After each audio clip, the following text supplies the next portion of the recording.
Muito boa tarde, Brasil. No programa de hoje nós não poderíamos falar de outra coisa senão de mulher. Dia Internacional da Mulher, nós abrimos o programa de hoje para falar dela. Tentei muita coisa boa, tentei, sinceramente. Mas tudo que eu vi hoje na imprensa, nas colocações feitas em blogs, tudo passa por um desespero da mulher que cada vez mais está sendo agredida, não só no Brasil, mas no mundo inteiro. E quase sempre, mesmo em nações que se dizem de primeiro mundo, elas ainda não têm a devida valorização. Eu não diria até que sobrepujassem ao homem, embora elas mereçam isso, mas pelo menos em pé de igualdade. Já seria o suficiente, porque, poxa vida, nós temos hoje mulheres das mais prendadas, das mais cultas.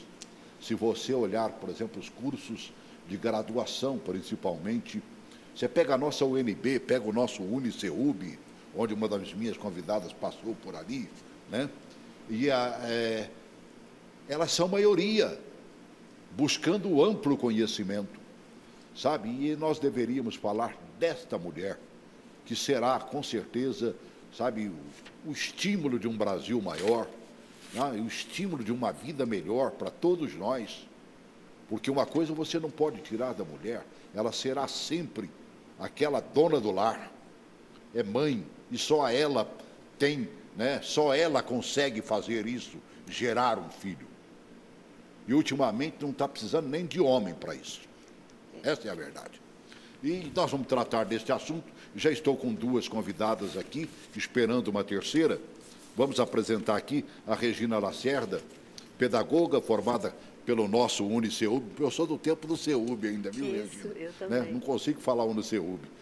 Onde também estudou psicologia.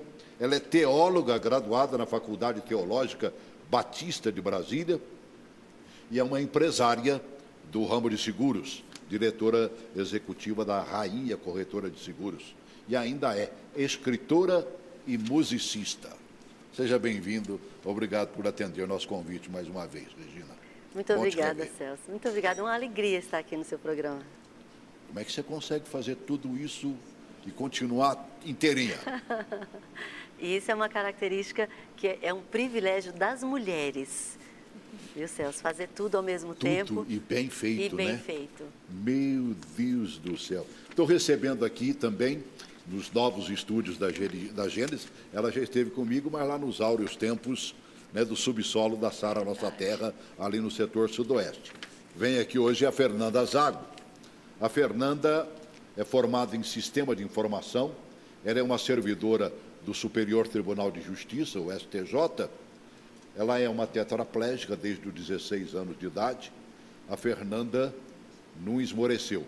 Ela criou um blog para contar sua história e ajudar as pessoas com deficiência, trazendo informações importantes para ajudá-las a superar os desafios do dia a dia.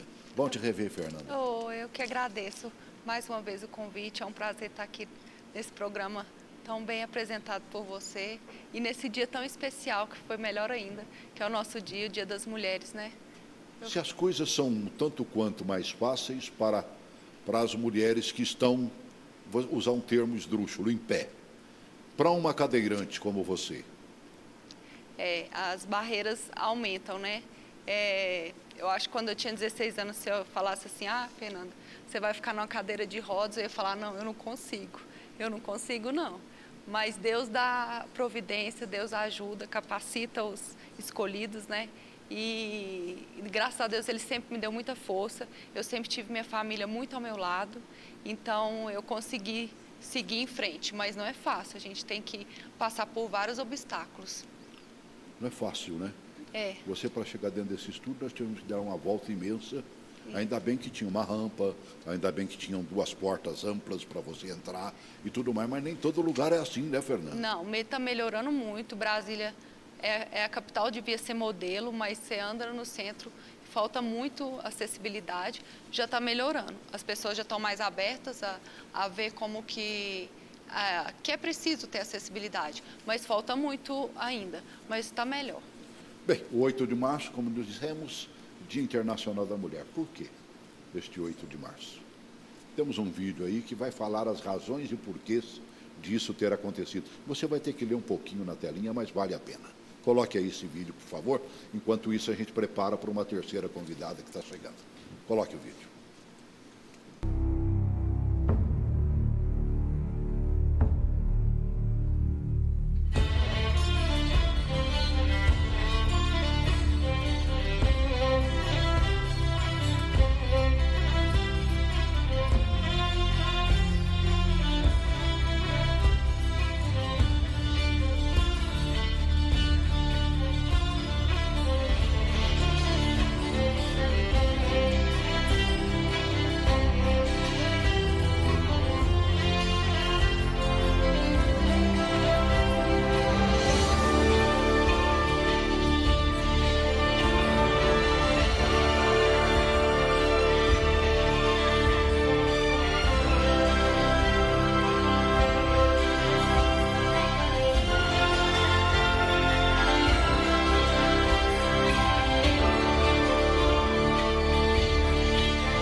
Interessantíssimo esse vídeo, né? Você vê que esse Dia da Mulher nasceu por um dia de luta e não um dia, né, de você ficar batendo palma por aí, embora a gente buscasse bater palma sempre, porque se existe uma coisa que nos eleva sempre é a mulher. Esta é a grande verdade. Somando mais uma participante ao programa, acabou de chegar aqui, a Neide Rafael. Ela é professora da Secretaria de Educação do DF, especializada em arte educadora, ativista em questões ético-raciais, de gênero, políticas públicas. Ela é integrante da Frente das Mulheres Negras do DF e entorno, coleciona várias premiações que, se eu fosse falar aqui, eu ia gastar os 45 minutos restantes do nosso programa. Ela é realmente uma figura maravilhosa, né? Sua formação se deu no eixo Rio-Brasília, também o contrário, Rio-Brasília, Rio de novo, e em unidades da federação nas quais tem atuação marcante. Recebê-la aqui é uma grande alegria, viu? Seja bem-vinda. Obrigado por atender nosso convite. Muito obrigada, e no imenso desejo de representar bem esse momento, que falamos 8 de março, Dia Internacional da Mulher, mas que nós devemos fazer a reflexão. Que mulher que nós estamos, nesse momento, homenageando? Que mulher é essa, né? Somos todos nós no nosso cotidiano. Agradeço a sua generosidade da entrada dos brios, né, da minha formação, mas eu teria que lhe dar outro documento de como foi sofrível chegar até aqui. Eu imagino. Falei com a Fernanda ainda há pouco, você estava acabando de chegar, né? Falando da dificuldade que ela teria hoje como cadeirante, né, para se movimentar, para ir para o trabalho. Que competência ela tem demais, senão não estaria como uma funcionária que não chegou lá de cabide nem de paraquedas, né? Foi uma concursada e tudo mais do Supremo, né, do Superior Tribunal de Justiça. Sim. Então, eu acho que para o negro, então, e você que vive essas questões no Brasil há muito tempo, faz parte de alguns desses movimentos, deve ser complicadíssimo ainda hoje, né? Isso. E respeitando esse espaço dado pela TV Gênesis, eu gostaria que a minha fala ela fosse uma fala fundante no sentido de comprovações. Então, eu me permito falar de alguns institutos de pesquisas nesse país que não vai, de maneira nenhuma, me desmentir, né? Quando que a mulher, mas eu estou aqui ocupando um espaço da mulher negra, e da mulher negra que sofre no Brasil por não ter políticas públicas coerentes, desejáveis, aonde a questão da saúde, da educação, da moradia, é algo assim que nos agride todos os dias. E sem falar do sofrimento dessa mulher negra, quando se tem filhos e filhos negros, que a melhor frase para qualquer mãe é quando ele chega em casa e fala: "Oi, mãe". porque nós estamos vivendo, nesse momento, um genocídio da juventude negra nesse país. Então, sim, 54% da juventude negra nesse país, ou muito mais, respeitando os institutos de pesquisas, são uma juventude que está no genocídio. Basta ser negro para ter mais possibilidade para morrer. E isso, quando a gente quer falar de humanidade, quando a gente quer falar de paz, quando a gente quer falar de harmonia e de bem viver, é muito triste, né? É muito triste. É complicado. Regina, você como psicóloga, por que isso anda acontecendo, hein? Por que a gente, poxa vida, parece que a gente está num crescendo, que a gente está aprendendo mais. Mas, no entanto, você vê 54% da população daqueles que são agredidos no Brasil são negros. E o pior é o seguinte, se tivermos nós lá, nós 4 aqui, e acontecer alguma coisa, adivinha a primeira que eles vão encostar na parede? Exatamente. Não serei eu, não será você, não será a Fernandinha. Exatamente. Será você, com certeza. Exatamente. É um troço, sabe, é inexplicável isso. Você começou bem o programa dizendo que o nosso dia não é um dia em homenagem a nós. Ele se originou numa luta em morte de mulheres para que elas pudessem ter algum direito, para que elas pudessem ser vistas. Então, eu acredito que a violência passa por todos nós, a despeito de sermos brancos ou negros. Há uma discriminação, e eu sei disso, professora Neide, e posso compartilhar da sua fala, porque sou mãe de um filho pardo, porque me casei com um homem negro. E há 32 anos atrás, isso não era comum, tão comum. Então, eu vivenciei a vida inteira a preocupação de ser uma mãe em que o filho pardo, quase negro, poderia estar nessa estatística que você menciona. Mas, Celso, a estatística das mulheres também é assim. Nós temos uma pesquisa agora de 2 semanas, onde o Fórum Brasileiro de Segurança Pública divulgou que 52% das mulheres sofrem violência. São mais de quase 2.000 mulheres por dia, mais de 500 mulheres por hora, que sofrem algum tipo de violência. Então, a violência está na humanidade, né? Ela está nas nossas relações. Independente de quem somos nós, eu acredito que o ser humano precisa ainda passar por um processo de respeito, de temor, de consideração, de um ser superior interno em cada um, né? De instituições. E aí nós temos um contexto no mundo em que a gente precisa, cada um, se adequar e defender os seus ambientes, né? Eu havia convidado para vir ao programa a professora Gina Ponte, inclusive que te indicou, para que você viesse. Ela já havia assumido um outro compromisso. Eu falei, pelo amor de Deus, compromisso assumido, compromisso cumprido, né? E ela mandou um áudio que até nem pensando que a gente utilizaria aqui, mas eu fiz questão, veio no zap da Valquíria Rios, que é uma negra, né? E faz parte da nossa produção, é minha chefa na produção aqui. E eu falei assim, não, isso aí eu tenho que botar no ar. Esse áudio realmente é digno de ser ouvido por todos. Professora Gina Ponte, coloque o áudio dela, por favor. O 8 de março é fruto da mobilização de várias mulheres preocupadas com diferentes agendas relacionadas aos direitos das mulheres. Desde a questão das mulheres negras, até a questão da saúde mental das mulheres, até a questão de políticas públicas para mulheres com filhos, creches públicas.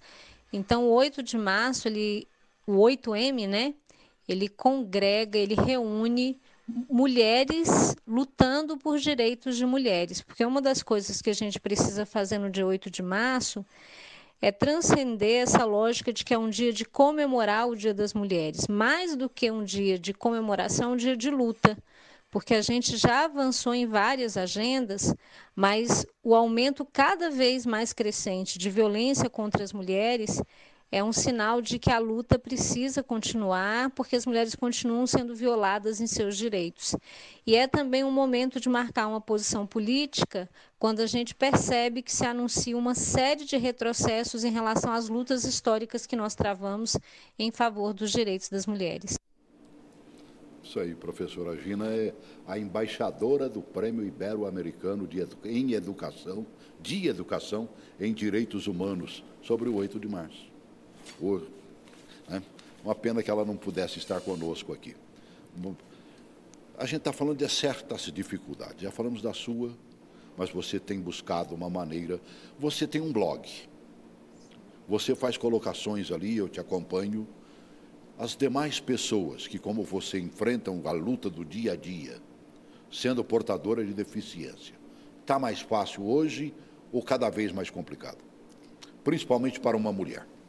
Está mais fácil. Hoje, as mulheres estão indo mais em busca, elas sabem que têm direitos e então elas correm atrás. Às vezes, se não tem informação, às vezes elas me mandam pergunta, ou homem também, até mãe de pessoas com deficiência, que têm filhos com deficiência, né?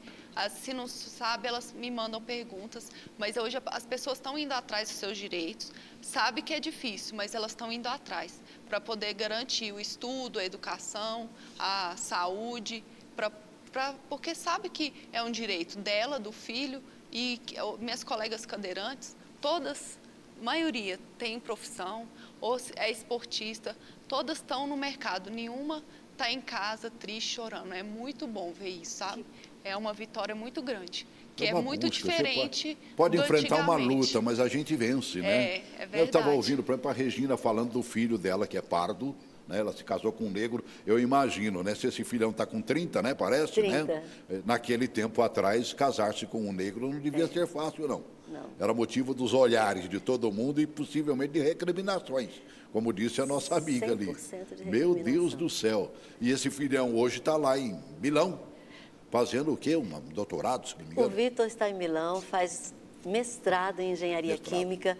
É um rapaz muito diferenciado, porque conseguiu entrar na universidade, entrou na universidade por cotas, aqui na UNB, depois foi para a Unicamp, e isso é uma realidade que a maioria dos jovens não tem no Brasil, né? Se casou com uma moça branca como eu, que é uma gaúcha química também. Olha. Os dois muito bem empregados no Brasil, na profissão deles, pediram demissão e foram fazer mestrado em Milão.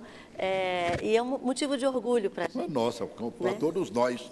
Eu estava lendo dados do IBGE que me deixaram assim, o Neide, Rafael, perplexo. Percentual de mulheres, esse é bom, né? Com nível superior é maior do que o de homens. Palmas para as mulheres. Mas aí vem o IBGE mostrando apenas 10% das mulheres negras completam o ensino superior. Mulheres brancas, 23,5%. Quer dizer, 13,5% a mais. Ainda são poucas, mas deveriam ser mais.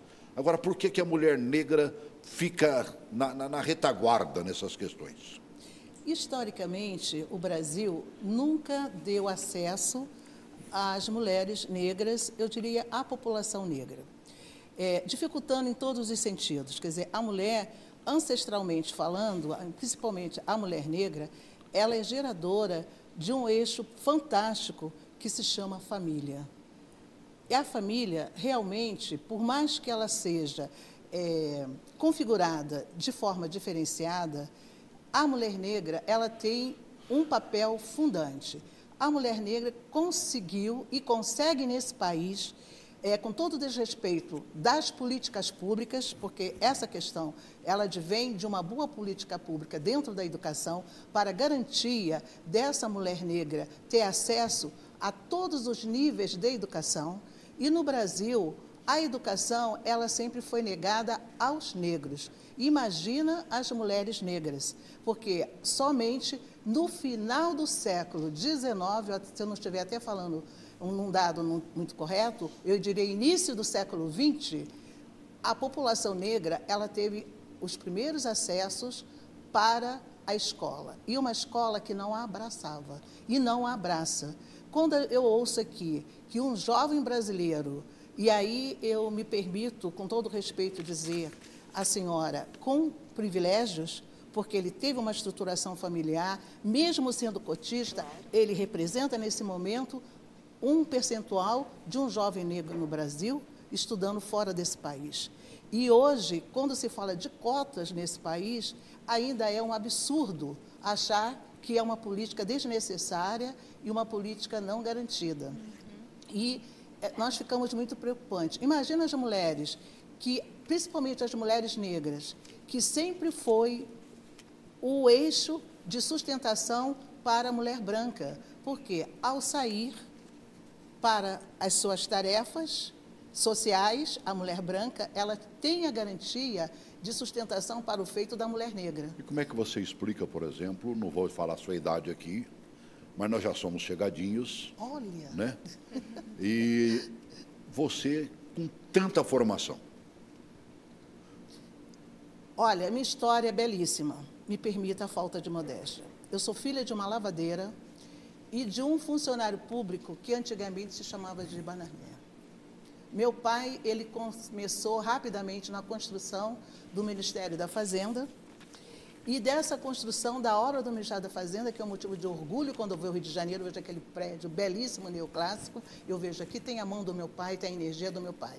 Minha mãe, como lavadeira, me obrigava a sentar numa pedra no Rio Maracanã, em frente ao Morro do Borel, da onde eu sou oriunda, porque eu sou ex-favelada, e quando eu falo isso, eu falo com o maior orgulho, porque eu fui professora do João Paulo II, aqui em Brasília, e fui professora do Mackenzie. E eu só tive o respeito dos pais, principalmente nesses dois espaços de poder, quando os pais souberam da minha origem e me classificaram como uma profissional de alta competência.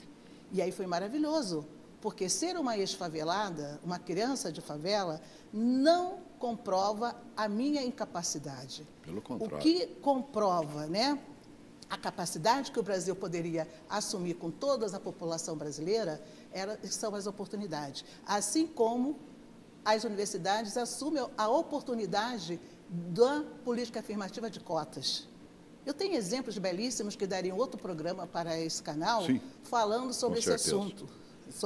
Eu lendo o que você mandou para mim, assim, ela terá que voltar algumas vezes aqui, porque temos assuntos que teremos que fazer um programa exclusivo para isso. Isso. Então, nesse momento, já fechando a minha fala, eu digo a importância de estar aqui no canal Gênesis com essas duas mulheres brancas, que eu até brinquei quando eu entrei aqui, que eu só reconheci mulheres brancas na Bélgica, e que, graças a Deus, eu tenho a oportunidade de conhecer quase todo o Mediterrâneo, e eu sei classificar hoje no Brasil, se o IBGE me pedir, né, para ajudar em alguns dados, o que é ser uma mulher branca, um homem branco. Porque aqui no Brasil, pouca melanina classifica como sendo branco. E, às vezes, a gente esquece da nossa ancestralidade, e aí daí esse desrespeito, né, que a gente chega até o racismo, onde nós sabemos que o racismo é crime. Por quê? Pela cor da pele. Mas tomara que as coisas estejam mudando. E a gente vê algumas informações que mostram mudanças. Estou recebendo aqui, por exemplo, dados, né? A ministra Damares, que é da Mulher, da Família e dos Direitos Humanos, juntamente com o ministro Sérgio Moro, lançaram uma força-tarefa para a proteção a mulheres vítimas de violência. Que hoje eu abri esse programa falando sobre isso. Tudo que eu vi hoje falando de mulher foi sobre violência contra a mulher. Impressionante, gente. Tirando um dado do Correio Brasiliense que mostra que as mulheres estudam muito mais do que os homens, né? Poxa vida, ainda mesmo lá no fundinho pega 10% de mulheres negras só fazendo parte desse contexto. E essa proposta do governo federal, segundo Moro, é incrementar a utilização de tornozeleiras eletrônicas e de outros tipos de dispositivos, como o chamado botão de pânico, que, ao ser acionado, envia uma mensagem com a localização da pessoa para agentes de segurança. Nós temos visto agressões e mais agressões de mulheres, de pessoas que foram proibidas de se aproximarem delas. E o fazem, e sabe, não há uma constatação. A tornozeleira e esse botão eletrônico, para que a mulher, como diz, ao ver o cidadão ali meio chegando, já aperte esse botão, vai salvar muitas vidas, com certeza. A ministra Damares Alves lançou um vídeo institucional alusivo à campanha Salve uma Mulher, de combate à violência doméstica. E o nosso programa hoje, falando do Dia Internacional das Mulheres, E para não dizer que a gente não fez nenhuma gracinha, deixa eu fazer uma aqui. Eu vi o bispo Rodovalho ainda há pouco, outros bispos da nossa igreja, Sara Nossa Terra. E olha, a Sara Brasil Edições está fazendo uma promoção especial para as mulheres e para os homens que vão comprar presente para as mulheres. 30% de desconto nas compras pela Sara Brasil Edições, www.sarabrasil.com.br, promoção válida durante o programa, mas virá outro programa especial daqui a pouco e vai continuar, e você vai poder acessar, tá bem? www.sarabrasil.com.br. Para quem acabou de chegar, nós estamos com 3 convidadas. Abre a câmera geral aí, a câmera geral. Eu estou com a Neide Rafael, que é professora, né, e especialista em arte educadora e ativista de questões de éticas étnico-raciais, de gênero, política pública, e ela pertence à Frente das Mulheres Negras do DF em torno. Estou também com a Fernanda Zago, né, que é uma formada em Sistema de Informação e servidora do Superior Tribunal de Justiça. Tetraplégica desde os 16 aninhos de idade. Isso não faz mal em falar para você, né? Não, de jeito nenhum. E estou com a Regina Lacerda também, que é uma empresária, né? E além tem formação em sistema a Regina tem pedagoga formada pelo CEUB e estudou psicologia também e teologia também, lá na Batista, não é isso? Então vamos continuar prosseando, mais um minutinho. Até porque falar de mulher é fácil. Agora, falar de mulher agredida, Regina, me dói, sei lá, machuca todo mundo. Quem é que não tem mulher dentro de casa? Você nasceu de ontem do ventre de uma mulher, caramba. Você já ouviu dizer que um homem nasceu do ventre de um outro homem? Ou que uma mulher nasceu do ventre de outro homem? Não nasceu de jeito nenhum. Até quando nós vamos? Você como psicóloga, dá para entender isso? Quando é que nós vamos arrematar com essa história? Essa agressão, ela não é só da mulher, como eu falei há pouco, é da criança, é do jovem, é do negro, das classes menos favorecidas, mas em relação especificamente à mulher, Celso, as nossas estatísticas estão ainda maquiadas, porque não é 52% de mulheres que têm violência, que sofrem violência, é muito mais, porque essa mulher não denuncia, porque como ela está em casa, o agressor normalmente está em casa, é o namorado, é o companheiro, é o marido, e às vezes quem violenta a criança menor, a mulher menor, é o padrasto. Então, tem uma situação ali de aconchego familiar, um aconchego entre aspas, né?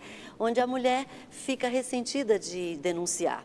E a mulher também não tem a sua autonomia financeira num patamar muito elevado de estatística hoje.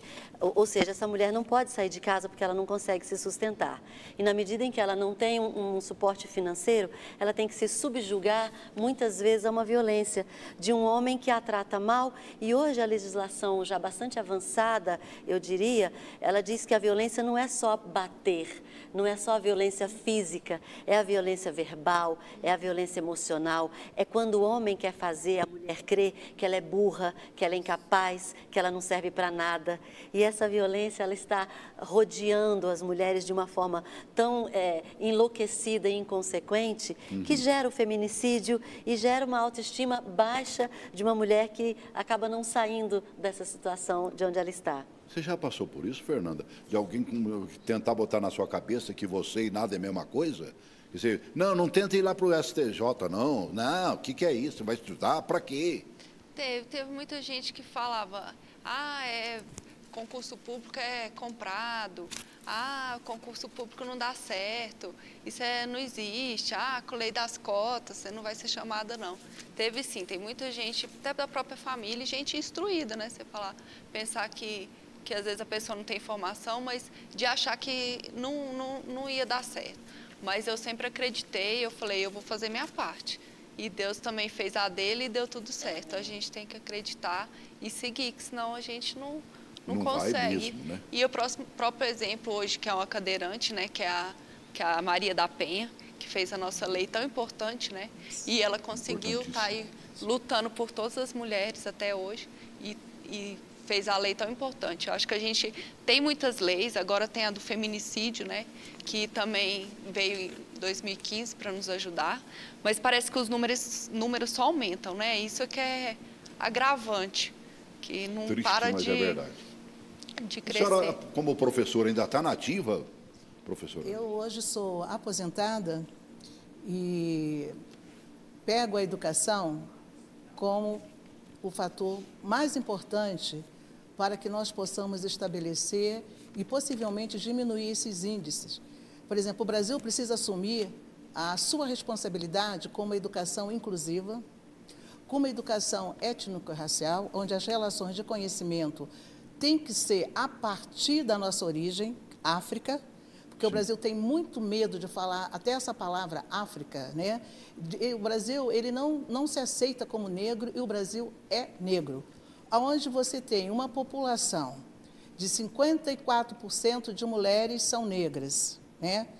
Mas ele não acha que essa população é negra, acha melhor usar o termo mestiço, né? É muito sério para o Brasil.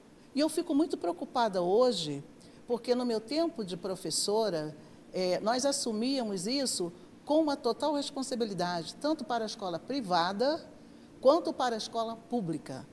E as pessoas têm que assumir essa identidade, essa ancestralidade brasileira. Porque como que você vai educar uma criança, homem, uma criança mulher, a ter respeito pelo outro, a ter sentido de humanidade pelo outro? Porque a grande questão é que nós precisamos de paz, mas paz sem respeito, ela inexiste. E a gente fala assim, simplesmente essas duas palavras, paz e respeito, porque com respeito você consegue tudo. Numa oportunidade, eu tive de conhecer alguns países, e países que, de repente, eu me senti inteiramente respeitada. Em Mônaco, que foi uma das lojas mais chiques que eu fui, ao entrar em Mônaco, ninguém me olhou com indiferença.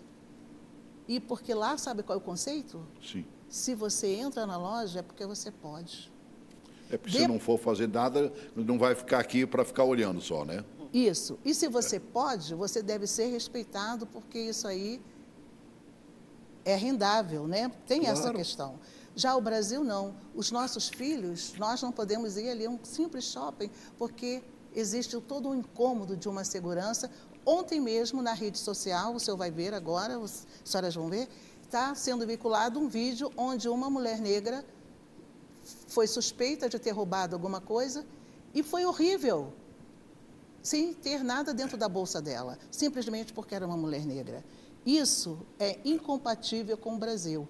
E esses nossos novos governantes precisam estar preocupados, porque o Brasil precisa de paz, de respeito. E eu não acredito numa escola que o menino tem que usar azul e a menina tem que usar rosa.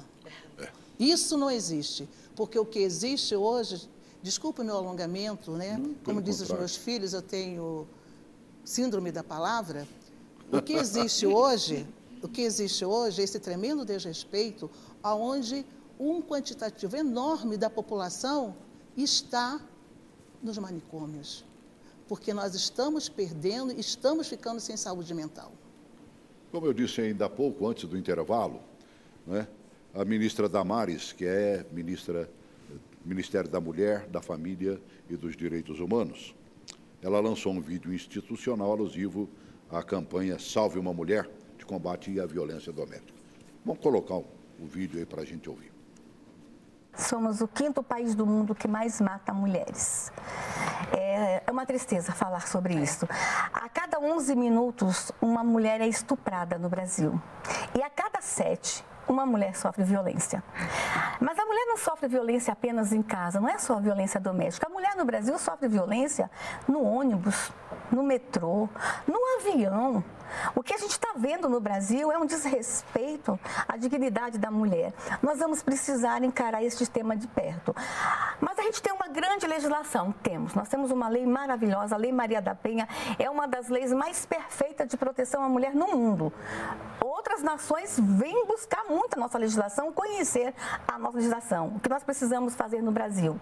Reforçar essa rede de proteção da mulher. Não adianta eu ter uma lei perfeita, uma lei extraordinária, se eu não tenho uma boa delegacia da mulher. Mas não adianta eu ter uma lei perfeita, uma boa delegacia, se a vara de enfrentamento à violência contra a mulher não está atuando. Ou se os agentes de proteção da mulher não estão preparados. Nós precisamos, no Brasil, rever essa rede de proteção e fortalecer essa rede de proteção.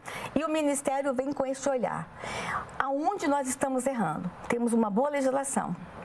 Nós temos um Brasil que quer superar isso. Aonde está o problema? Nós vamos encontrar isso juntos. E nós estamos aí vindo agora, nesse exato momento, com um olhar muito especial às ações protetivas da mulher. A gente vê muita reclamação de mulheres que estão sendo protegidas, que estão no programa de proteção, mas o agressor se aproxima dela. O que está acontecendo? Vamos buscar iniciativas que garantam realmente a proteção a esta mulher. Já temos excelentes iniciativas no Brasil, por exemplo, o botão do pânico lá no Espírito Santo. A mulher tem um instrumento e quando o homem se aproxima dela, que ela vê e sabe que o homem está por perto, ela aperta este botão, é um aparelhinho, 3 minutos depois tem uma viatura perto dela. Mas a gente já está encontrando aplicativos de celulares, estão sendo apresentados para nós. Toda mulher tem um celular. Ela ter um aplicativo, saber que o agressor está por perto, ela acionar o seu aplicativo. Então, nós precisamos encontrar mecanismos que garantam, de fato, a proteção da mulher. Esse especial foi feito pela NBR, emissora oficial do governo, e durante a fala da Damares, você fez um comentário sobre delegacia de mulheres. Isso, que 10% só do Brasil, de cidades brasileiras, que tem delegacia das mulheres. Então, é um número muito pequeno, né? Não adianta, igual você estava falando, não adianta ter a lei se você não tem aonde recorrer. Como que você vai ser assegurada, né? E as mulheres têm que querer denunciar. O maior, eu acho que a barreira maior é essa, porque muitas sofrem caladas, muitas não vão atrás dos direitos e ficam se escondendo, né? Aceitando esse sofrimento. A gente vê muitos casos, teve em Brasília mesmo, aquela mulher do elevador. Ela foi espancada muito fortemente e ela depois não abriu a queixa e falou, não, ele nunca fez isso, foi um momento, ele estava alcoolizado. Não é desculpa para ninguém, infelizmente, né? Tem essa condescendência da mulher e ela é uma grande responsável pelas coisas que acontecem com ela própria. É verdade. Infelizmente. Isso. Hoje, coincidentemente, eu vi na TV, aqui em Brasília, nós vamos ver isso mais tarde. Ela sofreu agressão de uma maneira pública, dentro de uma piscina de um condomínio, aqui em Brasília ontem. E quando os vizinhos ficaram assistentes a ela, que chamou a polícia, quando chegou lá, ela não deu queixa. Isso. Agora, com relação à mulher negra, essa violência, ela é barbaramente institucional. Porque quando ela chega a uma delegacia que não é bem atendida de uma maneira humanitária e que muitas das vezes os policiais veem esse fato como uma normalidade, uma mulher negra ser espancada, ser agredida, e nós sabemos que as nossas delegacias elas não estão aparelhadas para esse tipo de caso. Existe aqui um trabalho muito bonito da Delegacia das Mulheres, né, através da doutora Sandra, isso é verdade dizer, quando se faz, que ela promove até uns cursos, mas fica assim tudo tão sem divulgação que algumas pessoas chegam até lá. E aqueles cursos são extremamente importantes, porque os homens precisam também serem formados, né? Eu acredito, eu tenho 2 filhos homens, e eu acho bárbaro quando o meu filho naturalmente assume ser uma pessoa pária, né? No sentido de ser par da esposa dele, dividindo algumas tarefas, dividindo compromissos e sem nenhuma vergonha do machismo. Sem dúvida, né? que já existe essa evolução muito nessa nova juventude. Isso. Né? Eu vejo isso no meu filho Isso, também. maravilha. E a gente tem evoluído em termos de relacionamento familiar. Né, com esses ganhos. Eu acredito que faz parte também da formação desse novo jovem. Sim. Que veio de nós, mães, ensinando, você certamente, professora Neide, e eu, ensinando de forma diferenciada os nossos filhos. Agora, Celso, as mulheres têm ganho vários espaços e nós temos conquistas. Hoje nós temos no Brasil o Grupo Mulheres do Brasil, que está trabalhando pelo empoderamento da mulher na área do empreendedorismo, e eu acredito que quando você dá espaço para a mulher, principalmente para ela ter a sua aptidão reconhecida, o seu trabalho valorizado e o seu ganho financeiro, aí ela começa a se sustentar a sua casa, e então ela constrói uma vida diferente. E o Grupo Mulheres do Brasil, que é presidido pela Luísa Trajano, da Magazine Luiza, no Brasil inteiro, e aqui em Brasília, presidido pela Janete Vaz, do Laboratório SEB, eu tenho a honra de participar desse grupo com essas mulheres. Nós temos tido várias frentes, não só no entorno, como aqui em Brasília também, para abrir o espaço de trabalho para a mulher, do empreendedorismo principalmente, e eu acho que esse é um avanço que a gente pode agora falar com certeza de boca é um cheia. Avanço. Porque eu gosto do avanço, sabe? As meninas de hoje já estão muito mais preparadas que possivelmente quando você era uma garota, né? A Fernandinha ainda está muito jovem, né? Mas com a professora também era jovenzinha. Eu imagino quanto vocês não foram chamadas de loucas por defenderem ideias, porque vem de longe essa defesa. Eu conheço a Regina mais de perto, sei que ela faz isso há muito tempo. A professora, pelo que eu li do seu currículo, né, e da sua biografia, você é uma ativista real e não é não começou ontem. Então, agora o que me chama a atenção é que a meninada hoje também está apta. Eu estava vendo aquele site da Universa, né? Sai muito no site da UOL, eles chamam para a Universa, né? Aí ela faz um comentário sobre meninas que fizeram alguma coisa. Tereza criou um coletivo feminista com as amigas. Gabriela fez valer a lei para que fosse chamada pelo nome social. Ana Lúcia salvou uma amiga de uma tentativa de estupro. A Catarina aprendeu a amar o seu corpo. A Lilith foi uma das líderes de um movimento social. Detalhe, elas têm, de cada uma das que eu citei aqui, 12, 15, 16, 17 e 18 anos.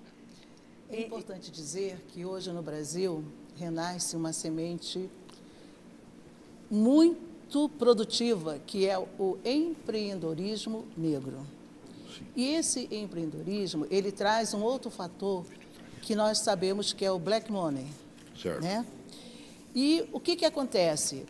Hoje, nós temos um grupo de mulheres, um grupo de jovens, que não só com a sua criatividade, com esse empreendedorismo, ela trabalha uma questão fundante, que é a questão da estética, da submissão.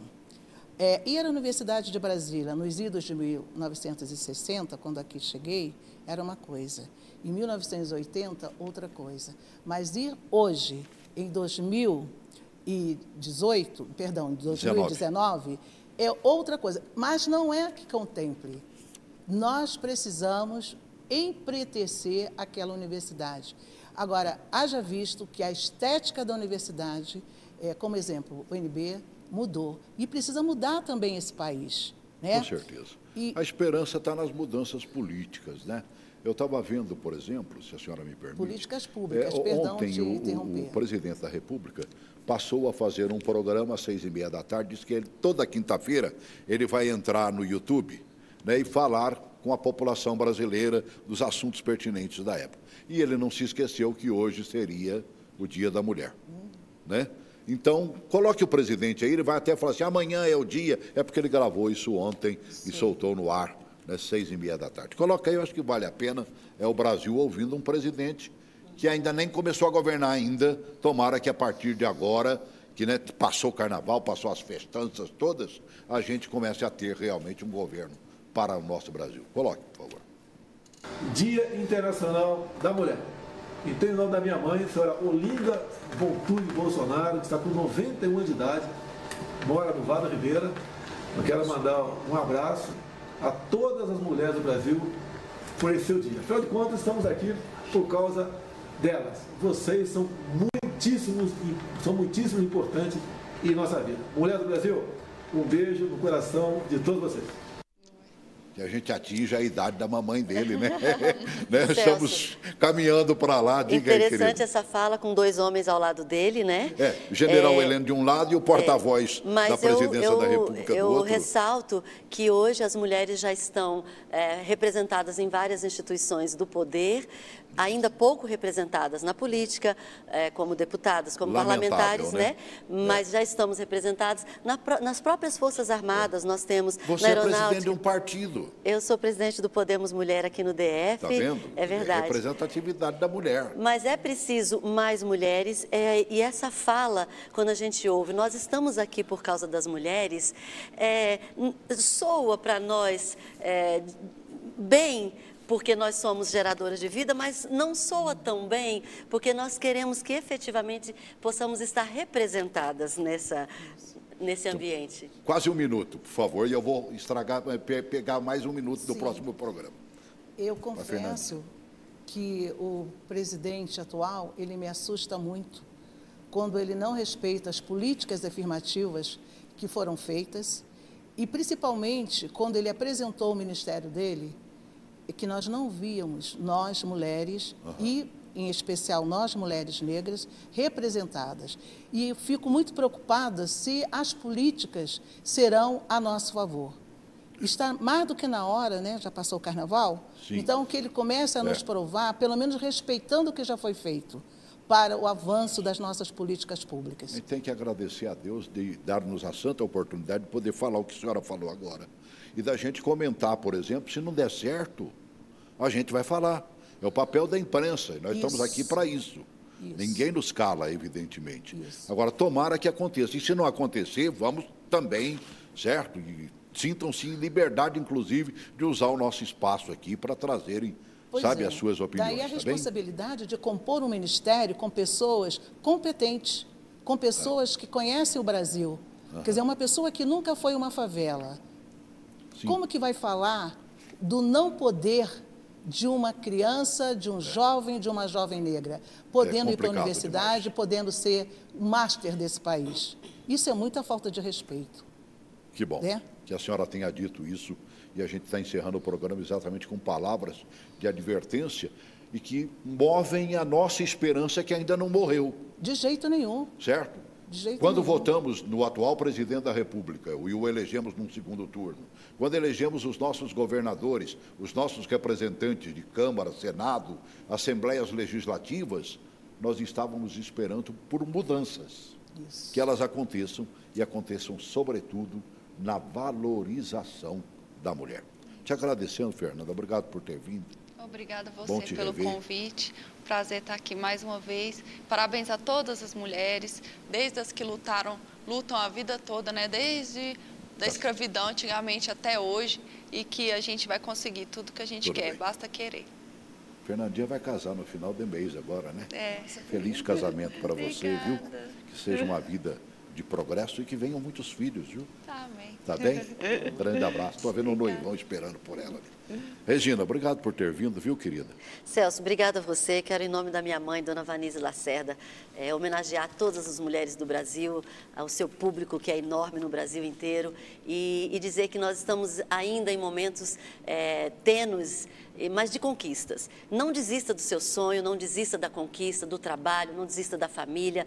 Eu acredito que o Brasil vai melhorar e vamos dar uma oportunidade para nós, para cada uma de nós, para o nosso presidente, para a gente construir uma vida e um país melhor. Parabéns, mulheres.